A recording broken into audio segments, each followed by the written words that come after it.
guys, so this is my first confessions of a theme park employee, and it's not going to be super long, but I wanted to lay out some ground rules for how this is going to go. I'm not going to be telling you guys the theme parks that I worked at. It's a privacy thing more than anything for me and my coworkers, and also a little bit of a I don't want you guys to think that these theme parks are bad.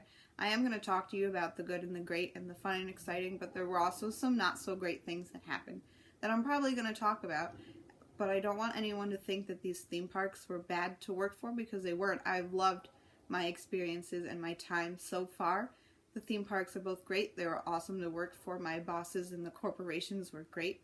And I don't want anyone to get the wrong impressions of them. If you guys happen to guess what parks I was working at, or if you recognize me from the parks that I work at, please don't tell anybody. Like, keep it to yourself, because at the end of the day, I don't want to get in trouble, and I don't want people to have a bad impression of these theme parks, because they really are great and they're fun.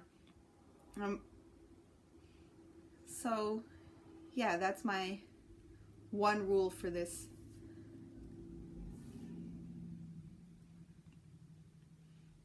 Ooh, alright, I had a moment there. Here we go. So for my first confession, I'm going to be starting way back at the beginning in 2013. I was fresh out of high school when I started on my journey in the theme park industry. I was hired as a game attendant, which is exactly what it sounds like. I operated games, handed out prizes, and things like that. I spent 2 summers doing that before I was promoted into my next position, which we'll talk about next time. But I thought I'd just give you some insight on what it's like to start in the theme park industry, because it was a very new experience. I'd never had a job before that, so it was my first job. And the interview was fun, but it wasn't what I was expecting. The first theme park that I worked at doesn't really do one-on-one interviews. They do group interviews for the most part. So it was me and like 5 other people sitting at this round table looking at these 3 people who at the time I had no idea who they were, so they were really intimidating. Now 2 of those people are like my best friends. So looking back at it, it's really funny to think about. So you're sitting at this table and there's the 5 of you scared out of your wits because most of you are really young kids and you never had a job before. And then there are just these 3 people staring at you, 2 of which had faces that they suffered. Like, they always looked angry no matter what. And then the 3rd one just has this goofy grin that's always on his face. So they're just sitting there looking at you, asking you questions. And it's basic questions like, how would you help somebody in a store? Procedural things like customer service questions.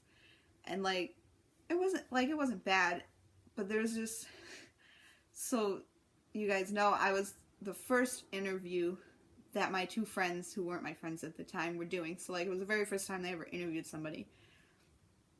And it came time for the one guy who ended up becoming my supervisor to ask his first question in the interview. And he happened to ask me the question, and he just kind of looks at me and he gets real close like this and he goes, "What would you do if there was a fire?" Just like that. Like, that was his face. And here I am, scared out of my wits at my first job interview, looking at these people, and he asks me this question with that facial expressions. And it took me off guard. I stopped for a solid second and had to compose myself, because I can't laugh in a job interview at a serious question like that. So that's how my career started at this theme park, and it honestly was a pretty good foreshadow of what the next 5 summers were gonna be like. It was a lot of laughs, and it was a lot of craziness, and we did some stupid stuff that was just fun. And that was the start of it right there, with my 2 supervisors that became some of my greatest friends. And as the summer went on, I kind of, I started off, I'm an awkward person, as you guys can probably tell. I'm still staring at the ceiling, no matter how hard I try not to. And I don't socialize well. I don't make friends well either. So I'm in this new environment with a bunch of people I've never met before.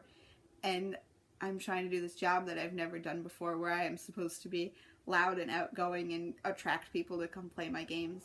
But here I am, this tiny little shy person who doesn't like to talk to people, which is mostly because the general public is atrocious more than anything.